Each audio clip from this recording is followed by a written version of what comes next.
قل لا اسألكم علیہ اجرا الا المودۃ فی القربى بلندتر صلوات پڑھتے ہیں۔ اللہم صلی علی محمد وآل محمد۔ شیعہ سنی بھائیوں، عاشقان رسول اور آل رسول، آپ سب جمع ہوئے ہیں اللہ کے حبیب کو پرسا دینے کے لیے۔ جتنی شیعہ حضرات ہیں، جتنی برادران اہل سنت آئے ہوئے ہیں، اس مقام پر جمع ہونے کا ہدف، اس مقام پر جمع ہونے کا مقصد صرف ایک ہے کہ جا کے اللہ کے نبی کو پرسا دے کے آئیں۔ امام حسین علیہ السلام نواسہ رسول کی مظلومیت پر اور ان پہ جو ظلم ہوا، ان کی اولاد پہ جو ظلم ہوا، اس ظلم کے حوالے سے آپ جمع ہوئے ہیں پرسا دینے کے لیے، اور سیدہ بطول سلام اللہ علیہا کو پرسا دینے کے لیے۔ اللہ کی ذات آپ کا یہ پرسا قبول فرمائے، الہی آمین، اور آپ کا شمار عاشقان رسول میں سے فرمائے، الہی آمین، اور آپ کی تمام عبادات کو قبول فرمائے۔ الہی آمین۔ دعاؤں کی قبولیت کے لیے مل کے صلوات پڑھتے ہیں۔ اللہم صلی علی محمد وآل محمد۔ سورہ مبارکہ شورا اور آیت نمبر 23 آپ نے سماعت فرمائی ہے۔ مفسرین بیان فرماتے ہیں، تفسیر برادران اہل سنت کی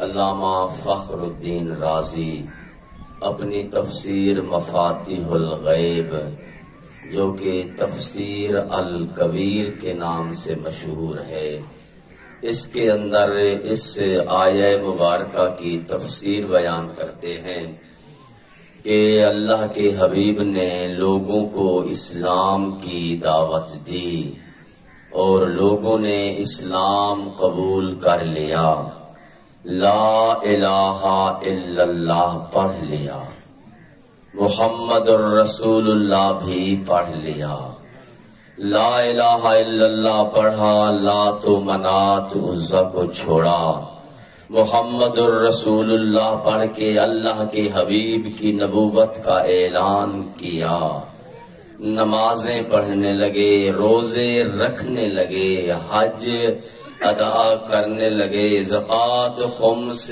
دینے لگے۔ اب وہ کہلانے لگے اصحاب پیغمبر رضی اللہ تعالی عنہم، اللہ کے حبیب کے صحابہ کرام۔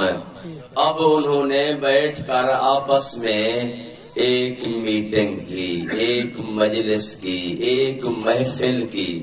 اس محفل میں انہوں نے یہ کہا کہ ہم جو پہلے اسلام سے دور تھے، ہم بتوں کو جھکتا تھے، اللہ کے حبیب نے ہمیں توحید بتائی، محمد الرسول اللہ بتایا، دین سکھایا، قرآن پڑھایا، ہم جہنم کے دروازے پہ کھڑے تھے، اللہ کا حبیب ہمارا ہاتھ پکڑ کے ہمیں جنت کے دروازے پہ لے آیا۔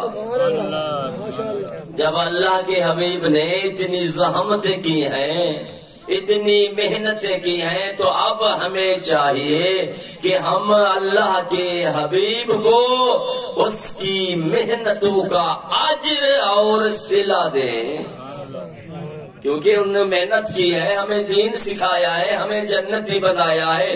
تو اب ہمیں چاہیے کہ اللہ کے حبیب کو اس کی محنتوں کا صلہ دیں، اجر دیں اسے، لا الہ الا اللہ پڑھانے کا، محمد الرسول اللہ پڑھانے کی اجرت دیں، نماز سکھانے کی اجرت دیں، دین دین بتانے کی اللہ کے حبیب کو اجرت دے. اب کیا اجرت دے؟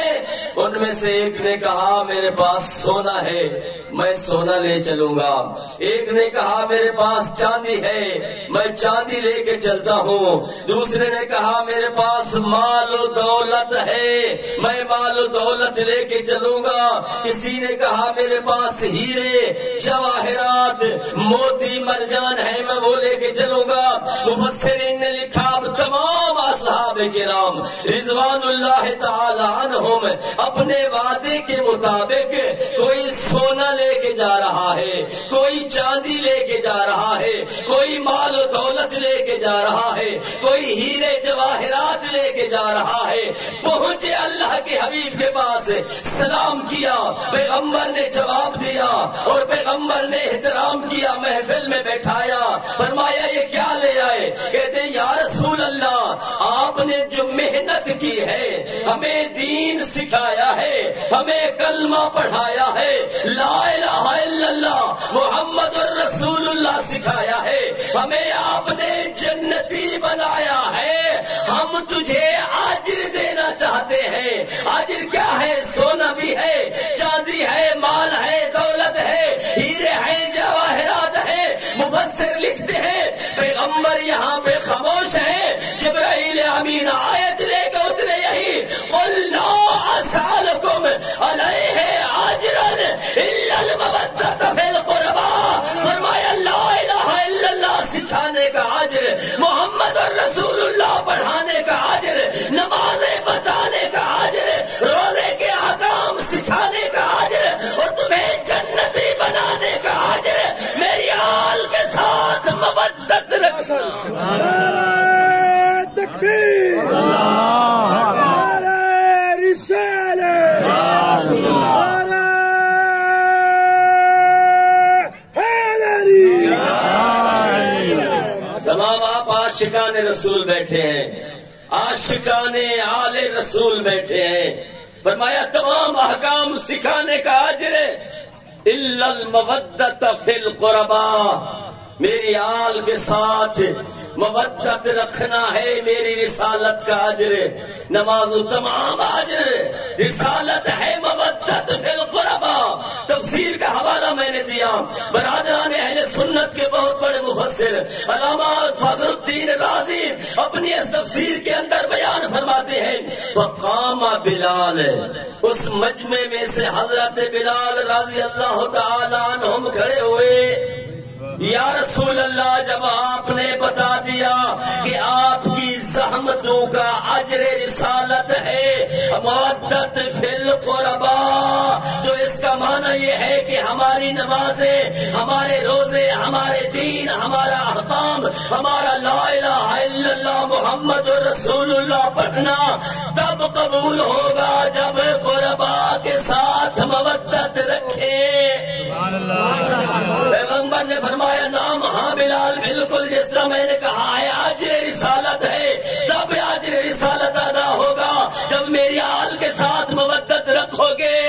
تو حضرت بلال علیہ السلام رضی اللہ تعالیٰ عنہ نے پوچھ لیا من الذین واجبت المودۃ علینا.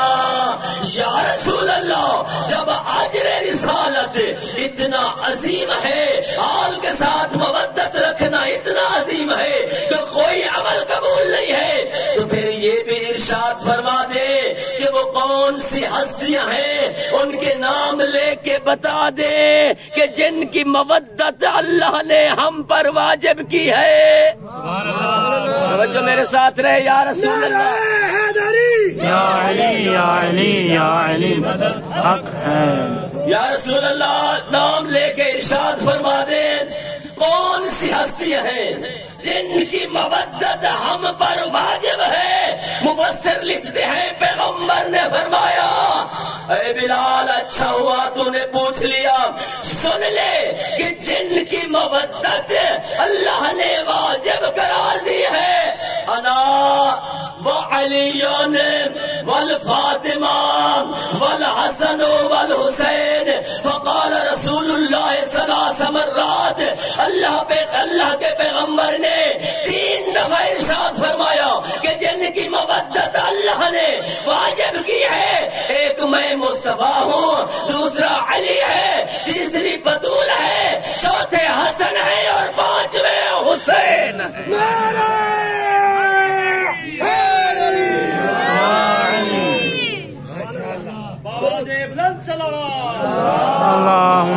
صلی علی محمد و آل محمد. ان کی مودت اللہ نے واجب قرار دی ہے. اچھا مولانا، کیا اگر ان کے ساتھ انسان مودت و محبت نہ رکھے تو اس کا لا الہ الا اللہ پڑھنا اسے فائدہ نہیں دے گا؟ محمد الرسول اللہ پڑھنا فائدہ دے گا یا نہیں دے گا؟ نمازیں نہیں، روزہ نہیں، کیونکہ پیغمبر نے فرما دیا. کوئی اور قرآن کی آیت پڑھیں، سورہ صافات نوٹ کر لیں، آیت نمبر 24 سورہ صافات کے اندر حکم، اور مفسر ہیں علامہ جلال الدین سیوطی، برادران سنت کے بہت بڑے عالم دین ہیں جنہیں امام النحو کا لقب ملا ہے. انہوں نے قرآن کی تفسیر لکھی ہے، تفسیر در منصور. اس کے اندر وہ ارشاد فرماتے ہیں واقفوہم، وہ لکھتے ہیں انہم مسئولون، قیامت کے دن کچھ لوگ ہوں گے جو لا الہ الا اللہ پڑھنے والے ہوں گے، محمد الرسول اللہ بھی پڑھنے والے ہوں گے، نمازیں بھی ساتھ ہوں گی، روزے بھی ساتھ ہوں گے، حج بھی کیے ہوئے ہوں گے، صدقات و خیرات بھی دیتے ہوں گے، لیکن جنت میں داخل ہونا چاہیں گے یا فرشتوں کو آواز آئے گی واقفوہم، انہیں روکو،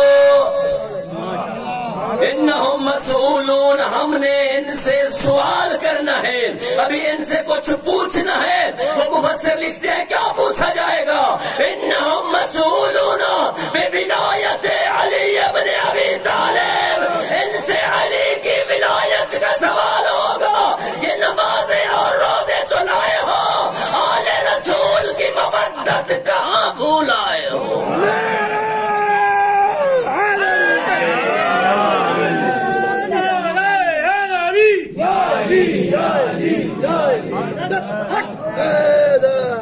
ہاں آواز آئے گی. انہیں کہو نمازیں روزے تو لے آئے، لیکن اجر رسالت کہاں بھول آئے؟ بغیر اجر، اسی لیے سب شیعہ سنی یہاں پہ جمع ہوئے ہیں اجر رسالت ادا کرنے کے لیے، اللہ کے حبیب کو اجر دینے کے لیے جمع ہوئے ہیں آپ لوگ. سورہ کہف آیت نمبر 112 نوٹ فرما لیں، اس کی تفسیر بھی دیکھیں مفسرین نے کیا لکھی ہے. فرشتے ہیں قیامت کے دن کھڑے ہوئے ہیں، کچھ لوگ ان کے پاس اپنے اعمالوں کی گٹھڑیاں لے کے آئیں گے. سورہ کہف آیت نمبر 112 قرآن میں جا کے دیکھ لیں، تفسیر بھی دیکھ لینا.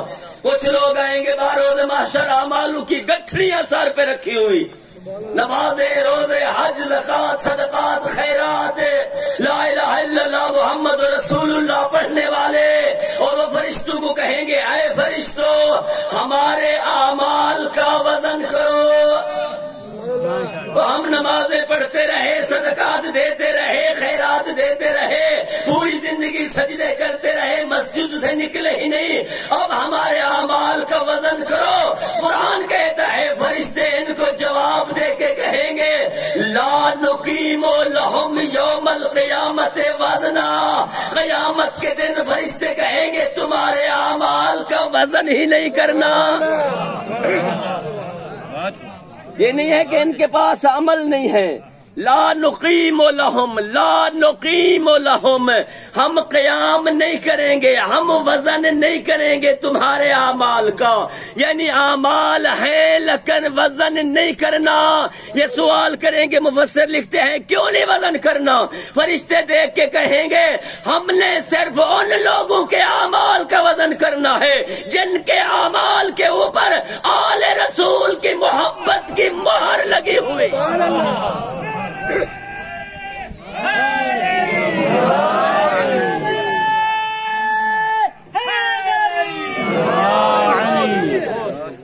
نعرہ تکبیر، اللہ اکبر، نعرہ رسالت یا رسول اللہ، نعرہ حیدری، بواد بلند صلوات، صلی علی محمد و آل محمد. اور یہی وجہ ہے پیغمبر کی ایک حدیث یہاں پہ سماعت فرما لیں.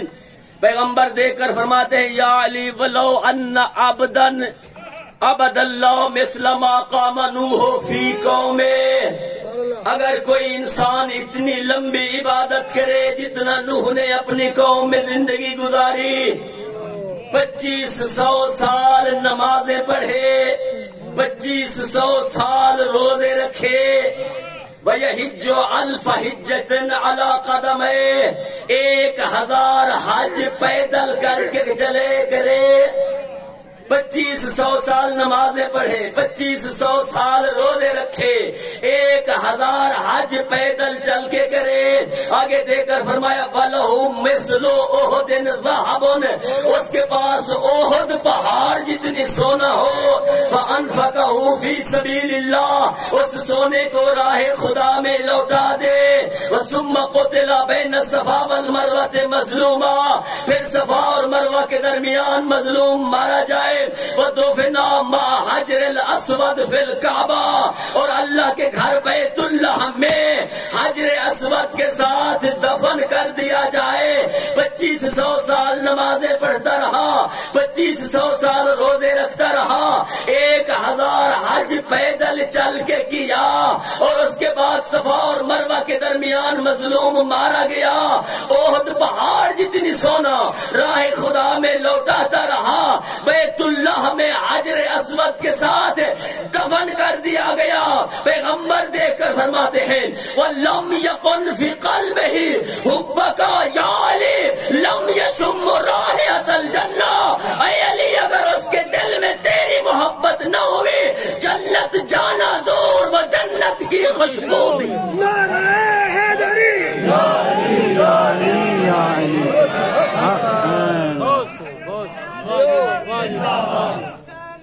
زندہ باد، مردہ باد، مردہ باد،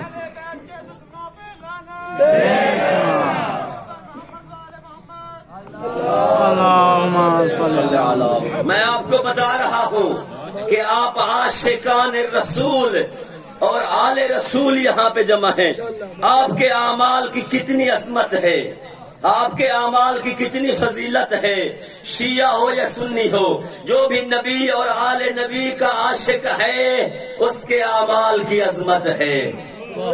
اگر دل میں آل رسول کی محبت نہیں ہے، خالی رسول کو مانا ہے، لیکن رسول نے جنہیں منوایا، کسی کو عید کے دن اپنے بوگا کندھوں میں اٹھایا اور کسی کو خوم غدیر میں کہا اٹھا کے من کنت مولا ہو فہذا علی مولا، جو رسول کو مان گیا اور رسول کی نہیں مانی اس کا کوئی فائدہ ہی نہیں۔ علی حق، علی حق، علی حق، علی حق، علی حق، سارے بولو علی حق، علی حق، علی حق، سارے بولو علی حق، علی حق۔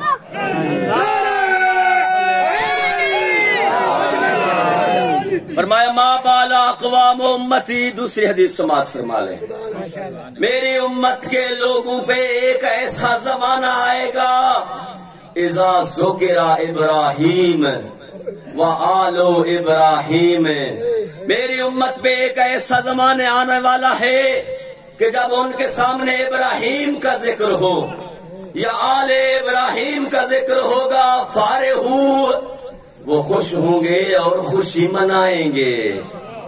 پہلے ہوا نا محرم سے پہلے حضرت ابراہیم کا ذکر، ابراہیم کی یاد منائی، تمام مسلمانوں نے منائی اور منانی چاہیے، حکم ہے ابراہیم کی یاد کو زندہ کیا جائے، انہوں نے قربانی کی اللہ کی راہ میں، تو فرمایا میری امت پہ ایک ایسا زمانہ آئے گا کہ جب ذی الحجہ کا مہینہ آئے گا اور ابراہیم کی یاد منانا پڑے گی، اب وہ خوش ہوں گے، قربانیاں لیں گے، انہیں سجائیں گے اور یاد ابراہیم میں قربانیاں کریں گے، جانور بھی ذبح کریں گے، ابراہیم کے قصے بھی سنیں گے۔ فرمایا وَإِذَا ذُكِرَ آلُ أَهْلُ بَيْتِي، جیسے ہی ذی الحج گزرا محرم آیا، محرم آل رسول کا مہینہ، یہی ہے نا یہ محرم جیسے شروع ہوا ہے، اپنے آل رسول کا تذکرہ شروع ہو گیا، امام حسین علیہ السلام کی قربانی کا تذکرہ شروع ہو گیا۔ ارے ابراہیم نے اسماعیل کو ذبح کرنا چاہا تھا، ذبح نہ ہوئے تھے، جنت سے دمبا آ گیا تھا، اس کی یاد تو ہر کوئی منائے، جہاں حسین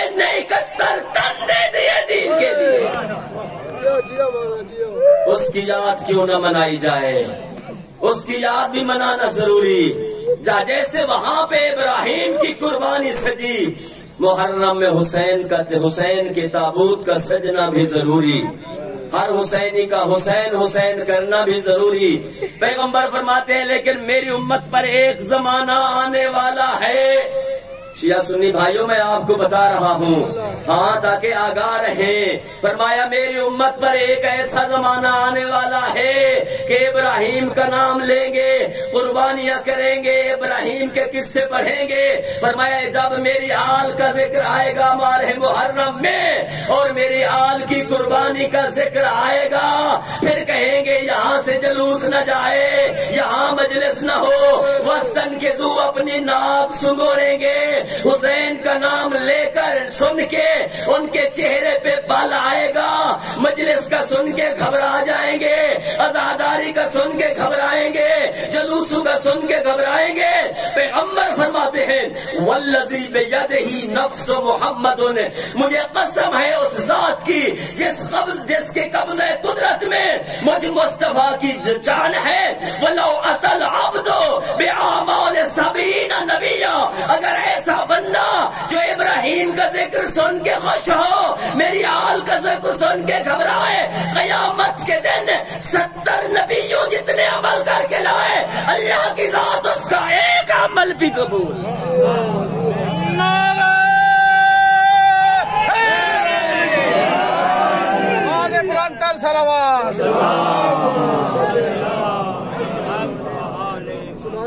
فرمایا مولانا کہاں لکھا ہوا ہے قرآن کریم میں کہ ان کی محبت مودت واجب اور مودت و محبت کا اظہار کرنا بھی واجب،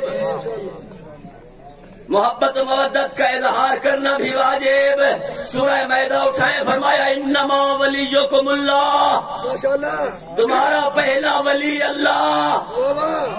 قرآن کہتا ہے سورہ مائدہ تمہارا پہلا ولی اللہ۔ ہم نے اظہار عقیدت کیا، پڑھا لا الہ الا اللہ۔ توجہ میرے ساتھ ہے آپ کی؟ قرآن نے کہا تمہارا پہلا ولی اللہ، ہم نے اظہار عقیدت کرتے ہوئے جیسے حکم تھا انما ولیکم اللہ، تمہارا ولی اللہ، ہم نے پڑھا لا الہ الا اللہ۔ فرمایا ورسولہ، تمہارا دوسرا ولی اللہ کا رسول، ہم نے پڑھا محمد الرسول اللہ۔ جو ہے میرے ساتھ کہا تمہارا پہلا ولی اللہ، ہم نے پڑھا لا الہ الا اللہ، کہا اظہار عقیدت ایمان کرو، دوسرا ولی رسول، ہم نے پڑھا محمد الرسول اللہ۔ آیت رک جاتی، ہمارا اظہار عقیدت بھی رک جاتا۔ آیت نہیں رکی، آیت کہتی ہے والذین آمنوا الذین یقیمون الصلاۃ ویؤتون الزکاۃ وہم راکعون، تیسرا ہستی وہ ولی ہے جو حالت رکوع میں زکات دیتا ہے، ہم نے پڑھا علی ولی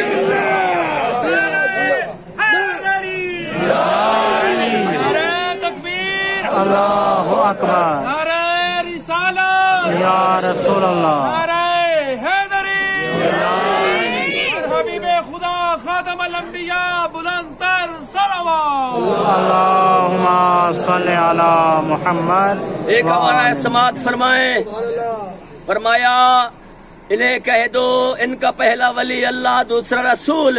پھر فرمایا میرے حبیب انہیں کہو یا ایھا الذین آمنو، اے صاحبان ایمان۔ توجہ میرے ساتھ رہے، تمام تک میری آواز آئے گی انشاءاللہ۔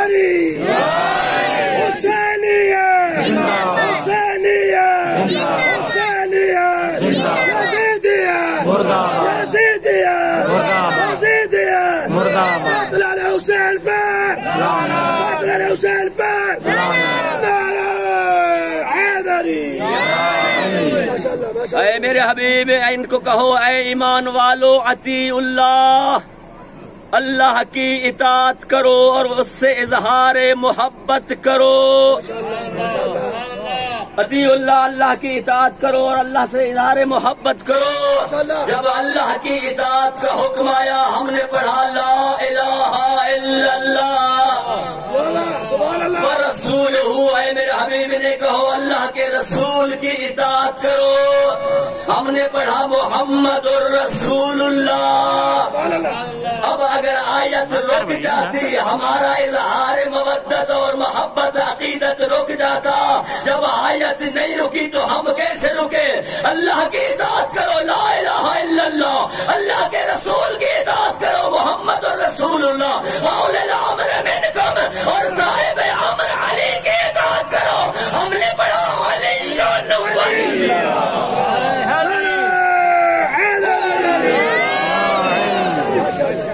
ہے ہماری دستگاہ کربلا کربلا، ہے ہماری دستگاہ کربلا کربلا، حق کا سیدھا راستہ، کربلا کربلا، حق کا سیدھا راستہ، کربلا کربلا، یا امام المنتظر، العجل العجل، یا امام المنتظر، العجل العجل،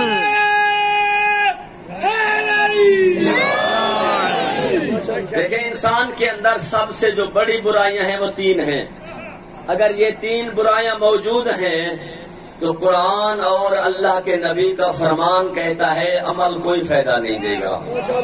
تین بہت بڑی بیماریاں جس سے اللہ کا حبیب آگاہ کر گیا ہر انسان کو کہ جس کے اندر یہ تین برائیاں ہوگی، جتنے اعمال کر کے لائے کوئی عمل اسے فائدہ نہیں دے گا۔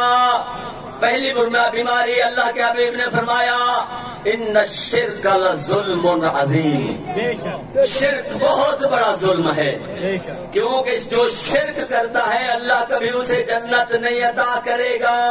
قیامت کے دن خدا جسے چاہے معاف کر دے لیکن مشرک کو معاف یہی ہے نا میرے دوست۔ سب سے پہلی بیماری شرک ہے۔ یا رسول اللہ اس شرک کی بیماری سے بچنے کا علاج، اس بیماری سے بچنے کا علاج تو پتہ ہونا چاہیے نا میرے دوست۔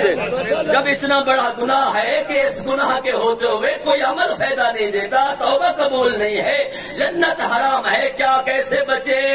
فرمایا شرک کی بیماری سے بچنا ہو تو پڑھو لا الہ الا اللہ۔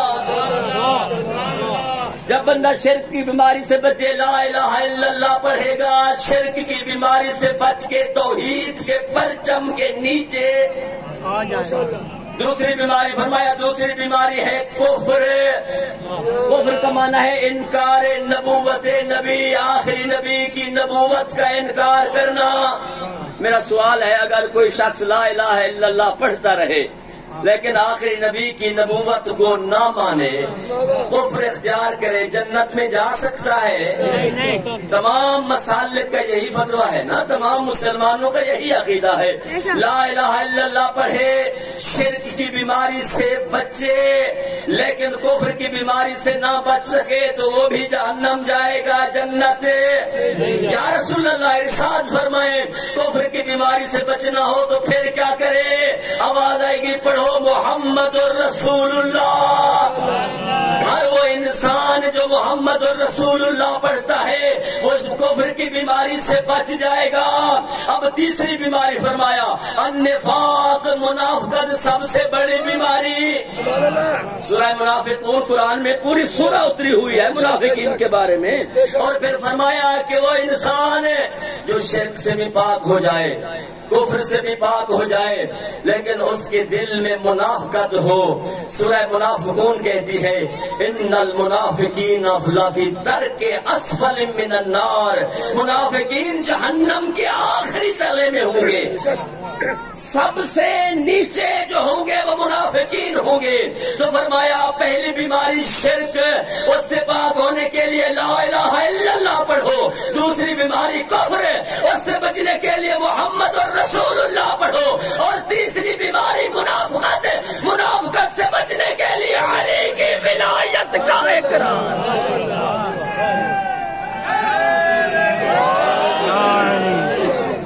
مولانا ہم کیسے آل محمد کی مودت کا اظہار کر سکتے ہیں؟ کہا نا قرآن لا اسألکم علیہ اجرا الا المودۃ فی القربا، میرا اجر رسالت فقط میری آل کے ساتھ مودت رکھنا ہے۔ کیسے اجر رسالت ادا کریں؟ کیا طریقہ ہے اجر رسالت کے ادا کرنے کا؟ سن پیغمبر کی حدیث ہے، فرمایا جو بھی میرا اجر رسالت ادا کرتا ہے وہ میری آل کے ساتھ مودت رکھے۔ کیسے یا رسول اللہ مودت رکھے؟ فرمایا اس طرح مودت رکھے کہ میری آل کی خوشی میں خوش ہو جاؤ، ان کے غم میں غم مناؤ۔ ان کی خوشی میں خوش ہونا اور ان کے غم میں غم منانا اور ان کے غم میں گریا کرنا۔ مولانا ہم تو سنتے ہیں رونا تو گناہ ہے، روتے تو ہے نہیں، مسلمان کو تو نہیں رونا چاہیے۔ ہم تو یہ آوازیں سن رہے ہیں اور آپ کہہ رہے ہیں کہ آل رسول کی مودت کا تقاضا ہے غم حسین میں آنسو بہانا۔ کوئی ہے قرآن کے اندر آیت، کوئی حدیث ہے جو بتا رہی ہو کوئی آیت کہ ان کے غم میں رو؟ ہاں میرے دوست کئی آیتیں ہیں، ان میں سے پہلی آیت 5واں پارہ اور 5ویں پارے کی ابتدا، 5ویں پارے کے اندر فرمایا اللہ رونے کو آواز کے ساتھ رونے کو پسند نہیں کرتا۔ 6واں پارہ ہے، معاف کرنا 6واں پارہ اور اس کی ابتدا، لا يحب اللہ الجہر بالسوء من القول، اللہ آواز کے ساتھ رونے کو پسند نہیں کرتا۔ یہاں تک تو بات ٹھیک ہے، اللہ آواز کے ساتھ رونے کو پسند نہیں کرتا، الا من ظلم، مگر جو مظلوم ہے اللہ نے کہا مظلوم پر آواز کے ساتھ رو بھی سکتے ہو۔ اللہ کے حبیب نے فرمایا مظلوم پر آواز کے ساتھ رونا عین عبادت ہے۔ تو میرا سوال ہے تمام شیعہ سنی بھائیوں سے کہ حسین مظلوم ہے یا نہیں؟ حسین مظلوم ہے یا نہیں؟ حسین مظلوم ہے، یہی وجہ سب شیعہ سنی جگہ ہوئے ہیں حسین کی مظلومیت پہ۔ اگر حسین مظلوم ہے تو پھر حسین پہ رونا عین عبادت ہے۔ 7واں پارہ اس کی ابتدا بھی سن لے، فرمایا وَإِذَا سَمِعُوا، رونا سنت صحابہ کرام ہے رضی اللہ تعالی عنہم۔ فرمایا وَإِذَا سَمِعُوا مَا أُنزِلَ إِلَى الرَّسُولِ، اے میرے حبیب جب وہ سنتے ہیں کہ اللہ کے رسول پہ کیا نازل ہوا، قرآن نازل ہوا ہے، ترا اعینہم، میرے حبیب تو دیکھتا ہے ان کی آنکھوں کو، تفیض من الدم، آنسو سے بھر آتی ہے۔ اللہ کے صحابہ کرام جب سنتے تھے اللہ کے حبیب پر کوئی آیت نازل ہوئی ہے، قرآن آیا ہے، تو وہ حق کو سن کر گریہ کرنا شروع کر دیتے تھے، ان کی آنکھیں آنسو سے بھر آتی ہیں۔ تو طے ہوا رونا سنت صحابہ کرام ہے، لیکن قرآن نے کہا ہر کوئی نہیں روتا، مما عرفوا من الحق، روتا وہ ہے جو جس نے حق کو پہچانا۔ یا رسول اللہ حق کیا ہے؟ فرمایا اللہ حق، اللہ حق ہے، اللہ کا نبی حق ہے، الحق ما علی والعلی ما الحق، حق علی کے ساتھ ہے، علی حق کے ساتھ۔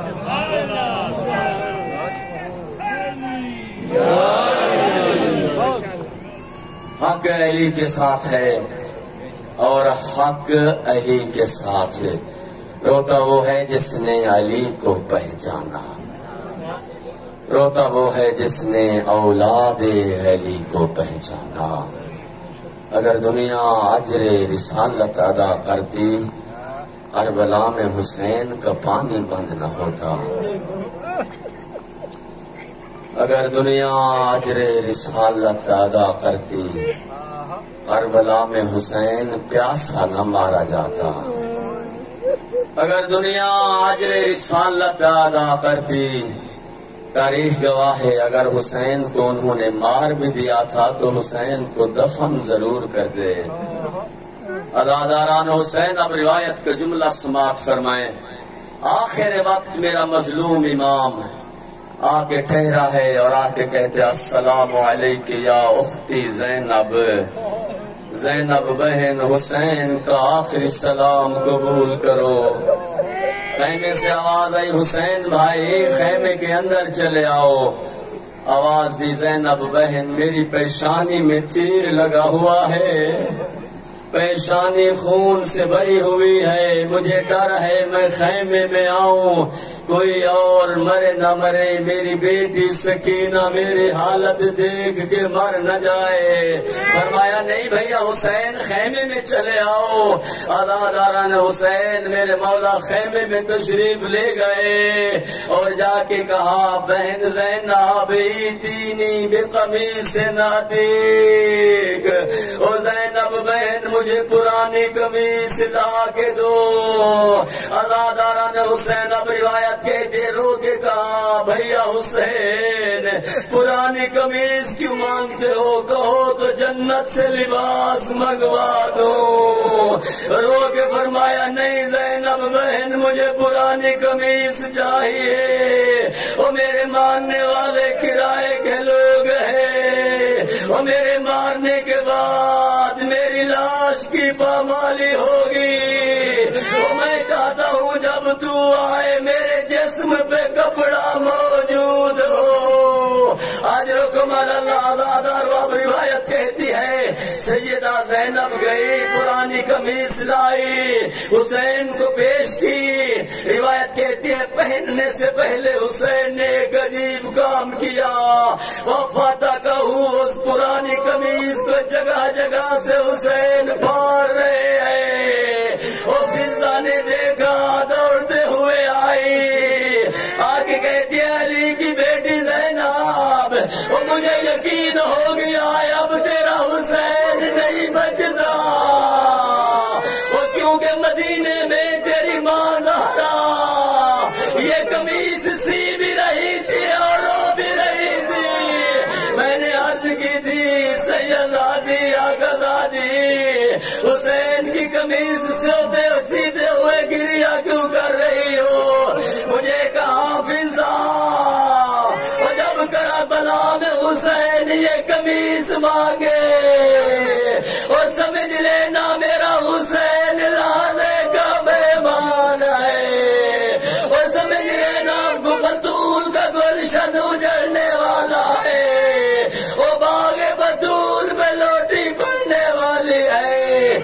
عزاداران حسین اب روایت کہتی ہے حسین نے الوداع کیا، ذوالجناح کی زین پہ حسین بیٹھے، روایت کہتی چند قدم حسین کا گھوڑا چلا، یہ چلنے کے بعد رکا، میرے مولا نے ایک جملہ کہا دے کر فرماتے ہیں میرے گھوڑے مجھے پتا ہے تو بھی 3 دن کا بھوکا و پیاسا ہے، حسین پہ منت لا مجھے میدان چھوڑ کے آ۔ رونے والا روایت کہتے ہیں گھوڑے کی آنکھوں سے آنسو آئے، اشارہ الی الامام، امام کو اشارہ کر کے فرمایا میرے قدموں میں دیکھیے، حسین نے دیکھا 4 سالہ سکینہ اور گھوڑے کے سمو کو لپٹی ہوئی، رو کے کہتی ہے میرے بابا کا گھوڑا اور میرے بابا کو میدان نہ لے جا،